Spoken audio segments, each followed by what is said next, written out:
የጧት ፀሐይ ፍንትው ባለበት ወርቃማ ቀን ንጉሱና ንግስቷ ከፓላስ ወጥተው በቅንጡ መኪናቸው መንገዳቸውን የዘውድ የብር ኢዮቤልዩ ወደሚከበርበት ንጉሱም በ1930 ንግስና ወደ ተጎናጸፉበት ገነተ ጽጌ ቅዱስ ጊዮርጊስ ካቴድራል ያመራሉ። ሞተረኛ አጃቢ ንጉሱን ከፊት ከኋላ ያጅባል። ህዝብ ደግሞ ግራና ቀኝ ንጉሱን በጭብጨባ ይሸኛል። ገነተ ጽጌ ቅዱስ ጊዮርጊስ ካቴድራል ሲደርሱ ከቤተክርስቲያኑ ደጃፍ ሊቀ ጳጳሱ ከፊት፣ ወረበኛ ከግራና ከቀኝ በዝማሬ ንጉሱን ተቀበሏቸው። ንጉሱ ለእምነታቸው በርከክ ብለው ሰገዱ።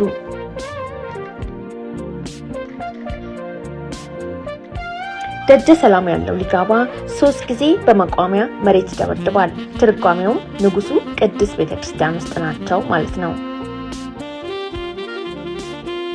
ንግስቷንም አልባሽ አጉራሽ ደንገጡሮቿ አስተካክለው መንበሯ ላይ ያስቀመጧል። የሀገሪቱ ከፍተኛ ባለሟሎች ቦታቸውን ይይዛሉ።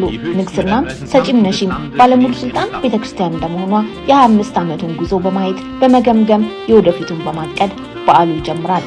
ጳጳሱና ሊቀ ጳጳሱን ጨምሮ 13 ያህል የቤተክርስቲያን ካህናት እጅግ የደመቀ የኮፕቲክ ወረብ በማቅረብ ስነ ስርዓቱን ይጀምራሉ።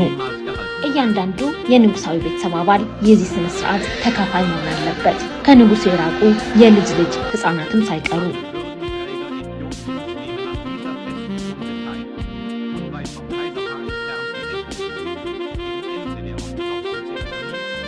ከቅዳሴ በኋላ ሊቀ ጳጳሱ ንጉሠ ነገሥቱን ያሳልሟቸዋል።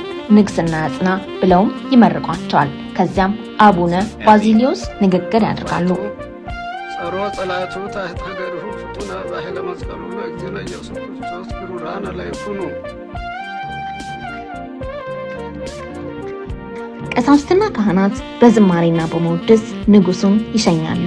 በዚህ ዕለት መሰረቱን ከመጽሐፍ ቅዱሱ ንጉስ ሰለሞን ያደረገው የታሪካዊቷ ኢትዮጵያ ንጉሳዊ ስርዓት በሚስጥራዊ ዝማሬና መወድስ ታጅቦ በመንፈሳዊ ስርዓት ታድሶ ወደ ቤተ መንግስት ይሸኛል።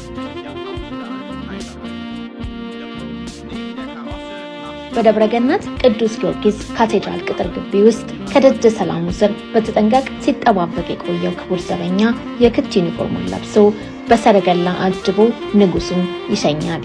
ከፒያሳ ወደ 4 ኪሎ የሚወስደው የተንቆጠቆጠ አስፋልት መንገድ በክቡር ዘበኛ በፈረሰኛና በማርሻል እግረኛ እጅጉን ተንቆጥቁጧል።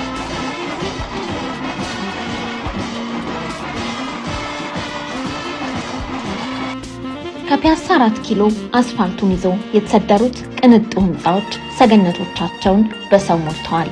እነ ሲኒማ አምፒር፣ እንግሊዝ ኤምባሲ፣ ግሪክ ቤተክርስቲያን ሳይቀሩ ህዝብ ንጉሱን እንዲያጅብ በራቸውን ክፍት አድርገዋል።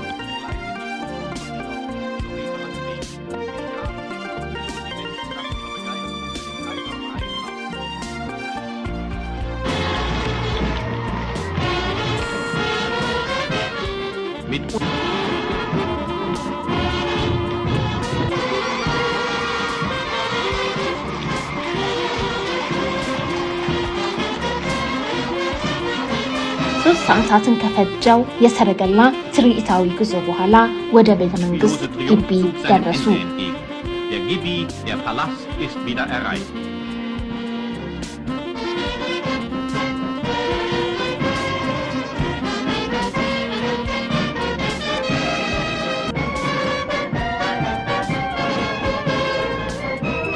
Die Staatskarosse hält vor den Stufen des Portals und Kaiser und Kaiserin kehren in ihre Residenz zurück, die sich schon wieder auf ein neues Ereignis vorbereitet.